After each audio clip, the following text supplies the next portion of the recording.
Assalamualaikum warahmatullahi wabarakatuh. Alhamdulillahirabbil alamin wassalatu wassalamu ala asyrafil anbiya'i wal mursalin.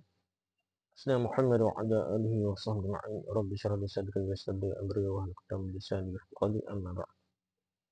Termasuk balik kitab kita ni, Fiqh Islam dekat mazhab Syafi'i atau Fiqh Sunnah Imam Syafi'i yang telah asal-asalnya kitab dia Tahdzib fi Adillati Matarajah Taqrib.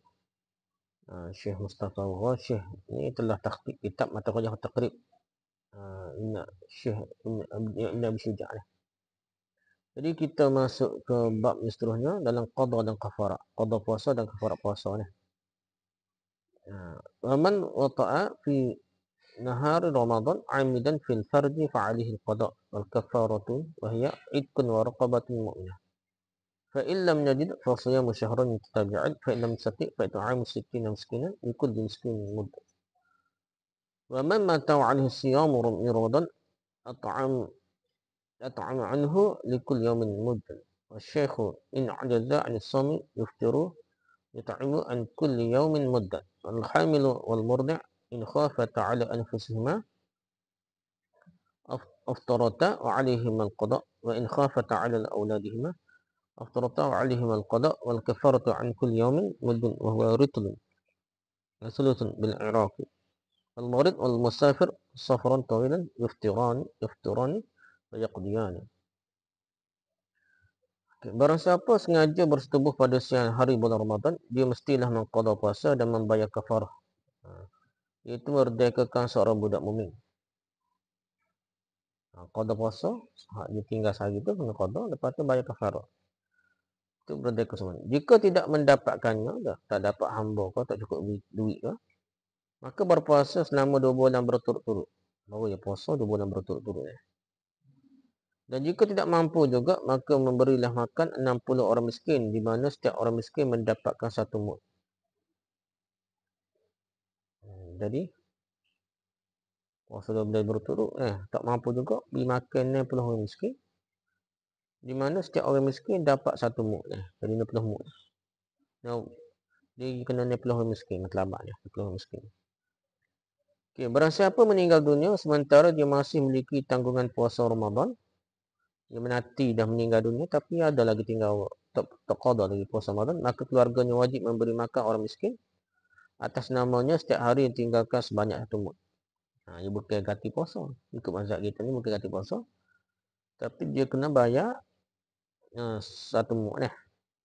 1 bungkus nasi buku ataupun satu tapak tangan lah. 1 mud makanan lah. Beras ke apa dah. Jika orang tua renta tidak mampu berpuasa lagi, dia boleh berbuka puasa. Namun dia wajib memberikan makan orang miskin 1 mud. 1 tapak tangan ni lah. Dia tua sangat lah. Tak boleh nak puasa. Dia boleh buka puasa, dia beri makan orang miskin 1 mud sebagai ganti tiap-tiap harinya yang dia tinggal puasa lah. Jika perempuan hamil dan menyusukan anak dia khawatir terhadap dirinya sendiri, maka boleh berbuka puasa dan mengqadakan puasa lah. Jika khawatir terhadap anaknya lah, buat apa buka puasa ni sebab takut anak dia lapar ke ada, maka mereka boleh berbuka puasa, mengqada puasa dan menunaikan kafarat setiap harinya 1 mud, iaitu 1/3 Ritul Iraq. Jadi kalau dia tak cekak, anak dia sampai kuat, dia jadi tak cekak nak. Bukan kerana anak dia, kerana dia tak letih, dia pun buka puasa dan qada sajalah. Tapi kalau dia buka puasa tu bukan kerana dia letih, dia ni cekak. Tapi anak dia takut kering pek dia lah. Kering susu dia, takut anak dia lapar, maka dia buka puasa. Qada puasa hari dia kena bayar kafarah pula. Setiap harinya 1 mud. 1 tapak tangan juga, iaitu 1/3 Ritul Iraq. Baca dulu lah, panjang cerita. Orang yang sakit dan orang yang melakukan perjalanan panjang boleh berbuka puasa dan mengqadakan puasanya lain pada hari lain.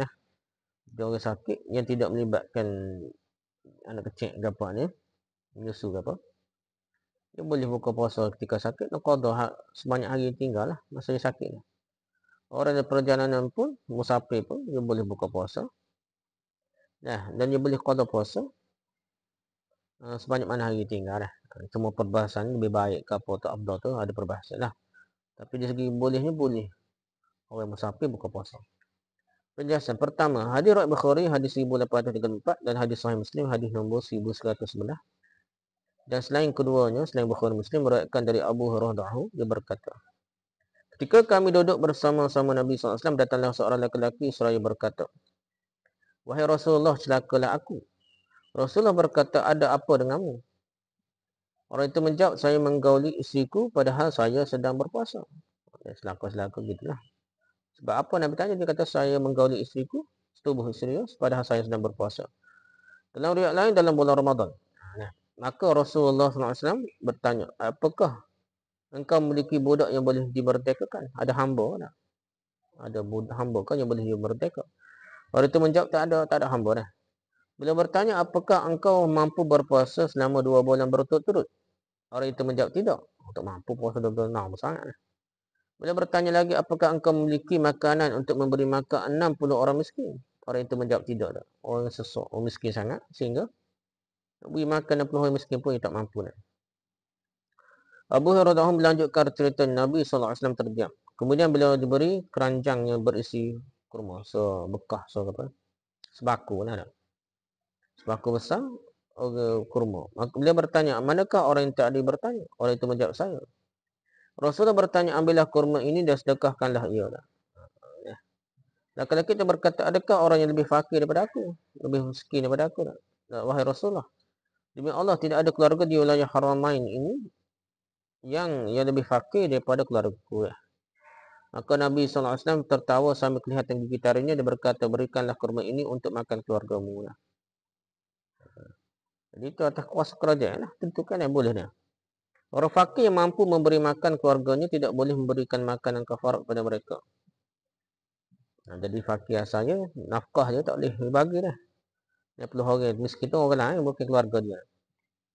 Begitu juga kafarat lainnya. Jadi itu dah. Kejadian disebutkan dalam hadis ni adalah khusus untuk lelaki tersebut saja. Mengikut mazhab kita khusus lah.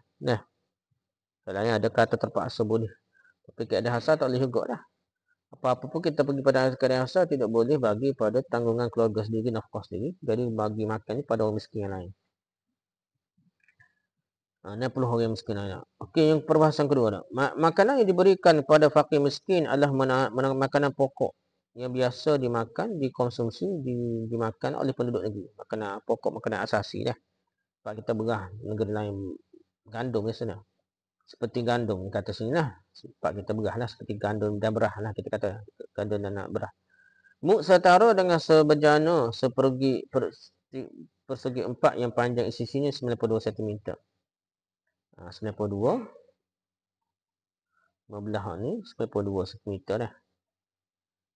Dan beratnya kira-kira 100 gram. Dia 0.6 kilogram lah. Berah tu kalau 10 kilo bagilah 0.6. Tu kata setengah tu kata berapa? 30 kali 40 riyal agak bagi 10 4 riyal 5 riyal dia gitulah. Macam zakat tengah 7 riyal dah. Itu bernilai dia lah. Kewajipan memberi makan ini dikeluarkan dari warisan layaknya hutang lah. Kalau orang itu mati, ambil warisan dia lah. Jika orang meninggal itu tidak memiliki harta, hendaknya keluarganya mengeluarkan harta dengan mengatasnamakannya dan membebaskan hutang-hutangnya. Kalau tak ada harta untuk apa ni, anak-anak cucu dah perlu bayar. Perlu sesah hutang puasa ketinggalan. Kalau tak kerti juga pergi pejabat zakat ni. Untuk bayar ni lah. Tirmizi hadis 817 meriwayatkan dari Ibnu Umar radhiyallahu anhu, dia berkata, barang siapa meninggal sementara dia masih memiliki tanggungan puasa Ramadan, hendaknya keluarganya memberikan makan orang miskin dengan mengatasnamakannya sebagai ganti tiap-tiap harinya. Jadi so lah. Okey, tak ada puasa ni 60 hari dan tidak ni so puasa somuk lah. Setiap hari tu seorang beri makan lah.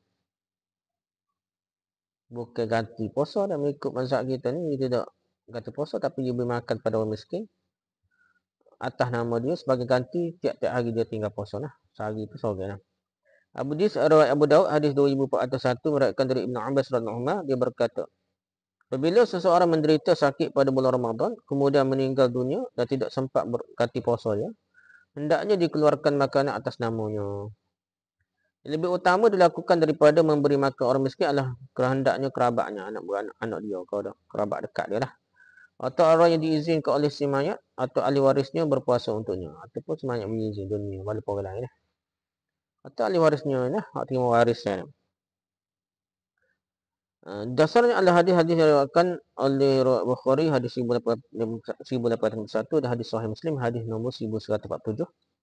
Dari Aisyah radhiyallahu anha bahawa Rasulullah SAW bersabda, "Man mata wa alaihi siyamun sama anhu waliyuhu." Barang siapa yang meninggal dunia sementara dia masih memiliki tanggungan puasa, hendaknya walinya berpuasa untuknya. Siapa mati dia ada tanggungan puasa, wali dia lah. Sama anhu waliyuhu dah. Walinya berpuasa untuknya. Walinya asal-asalnya ayah lah. Tu ayah lah. Kalau tidak orang lain lah. Anak dia dah. Hadis riwayat Bukhari hadis 1082 dan hadis Sahih Muslim hadis 1148 diriwayatkan dari Ibnu Abbas radhiyallahu anhu dia berkata, seorang lelaki datang kepada Rasulullah SAW dan berkata, "Wahai Rasulullah, ibuku meninggal sementara dia masih memiliki tanggungan puasa selama sebulan. Seharuskah saya mengqada untuknya?" Beliau menjawab, "Ya, hutang kepada Allah lebih berhak untuk dibayar." Hadis ini suruh macam qada biasa dah. Ketentuan ini bagi orang berbuka kerana uzur dan mampu mengqadanya. Uzurnya yang berupa sakit dan selainnya telah hilang sebelum meninggal dengan jarak waktu yang mungkin untuk mengqadanya. Tapi dia tidak mengerjakannya. Begitu juga dengan orang yang berbuka tanpa uzur secara mutlak. Dia qada bayar ni kafarah ni bagi orang yang sempat lah. Sakit tu ada waktu sihat sehari 2 hari tu maksudnya kena qada lah. Adapun orang yang berbuka kerana uzur dan tidak mampu mengqadanya seperti meninggal sebelum hilangnya uzur, tak ada masa waktu sihat dah. Atau setelahnya dengan jarak waktu tidak mungkin untuk mengqadanya, maka tidak ada qada dan fidyah serta tidak ada dosa baginya. Qada pun tak payah, bayar fidyah pun, fidyah puasa ni pun tak payah dah. Satu muk sehari dah. Okay, perbahasan seterusnya. Tirmizi hadis nombor 715 dan Abu Daud hadis nombor 248 dan selainnya beriwayatkan dari Anas bin Malik Al-Ka'bi dari Rasulullah SAW.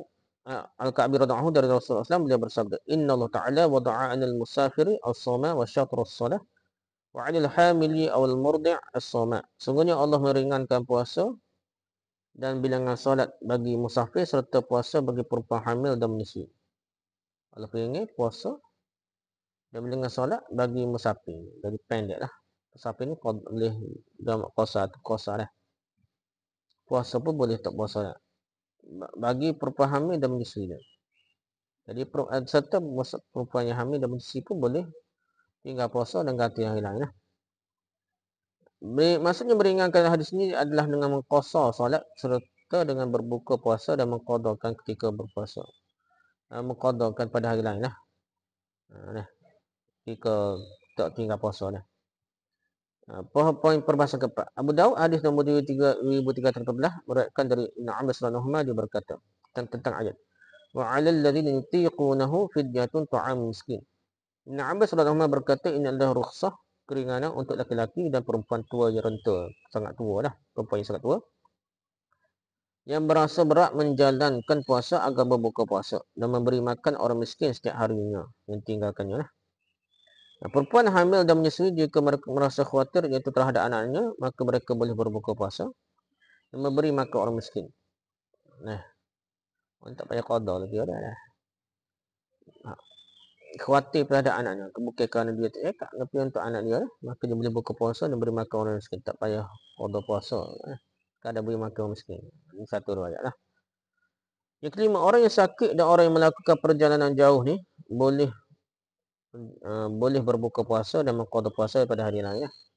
Dasarnya al-firman Allah SWT, "Man kana maridan aw 'ala safarin fa'iddatun min ayyamin ukhra." Barang siapa sakit atau dalam perjalanan lalu dia berbuka puasa, musafir dah maka wajiblah baginya berpuasa sebanyak hari yang ditinggalkannya.